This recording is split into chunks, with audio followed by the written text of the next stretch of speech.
Mokslo populiarinimo savaitė išgirsti, suprasti, naudoti Panevėžio kolegijoje prasidėjo aplinkos diena, skirta aplinkos kokybės tyrimams ir išvykai į Krekenavos regioninį parką. Vieta atokiau nuo miesto šurmulio, sako 3 kurso kolegijos studentas, būsimasis aplinkos apsaugos specialistas Justas Kubilius, pasirinkta sąmoningai. Pagrindinė mintis ir buvo parodyti, ką mes veikiame, ką galima veikti.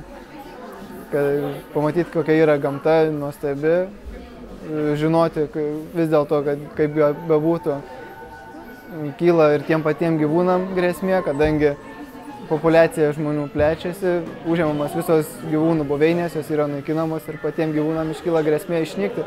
Kaip pat, pavyzdžiui, stumbrai buvo išnykę, jie po to buvo atvežti, kad būtų galima vėl atkurti šios gyvūnus natūralioje aplinkoje. Studentai tąkart kolegijoje viešėjusiems progimnazijų mokiniams surengė viktoriną. Rūpėjo, kiek šie domisi aplinkos apsaugą ir ragino atidžiai dairytis. Laukė antroji klausimų atsakymų dalis. Juolab, kad tie, kurie siekia aplinkos inžinerijos profesinio bakalauro diplomo, pasirengę taip pat entuziastingai dirbti ir šviečiamąjį darbą. Buvau iš pradžių pasirinkęs kitą specialybę, tai buvo su automobilių transportu susijusi, bet nusprendžiau pereiti aplinkos apsaugą, kadangi pastebėjau, jog kuo toliau, tuo mažiau žmonės domisi apsauga aplinkos ir manau, kad galėsiu šitoje specialybėje labiau save atrasti.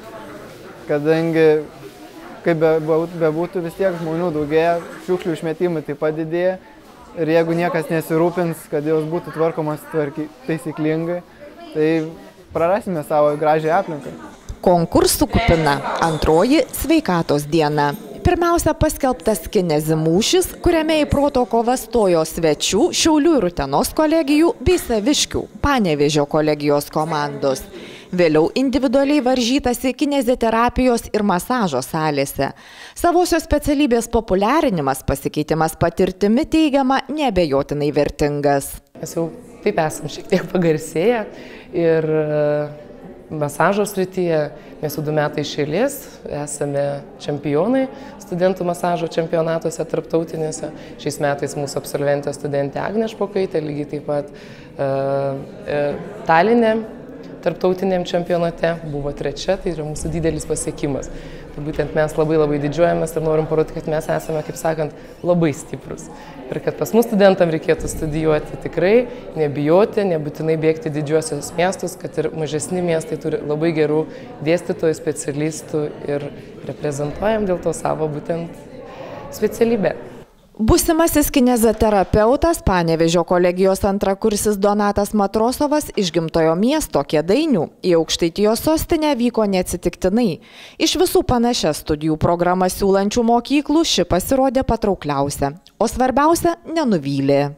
Jau apsisprendęs buvau keli metai atgal, kadangi ir skaičiau, kaip mokina, ką išmoko, kokius dalykus reikia mokytis ir buvo tikrai labai įdomu, bet to, manau, kiekvienas mes norėtume padėti kitiems žmonėms po traumų, po kokių susirgymų, atstatyti jų funkcijas, kad jie galėtų gyventi tiesiog savarankiškai, tiesiog savo gyvenimą nepriklausomai.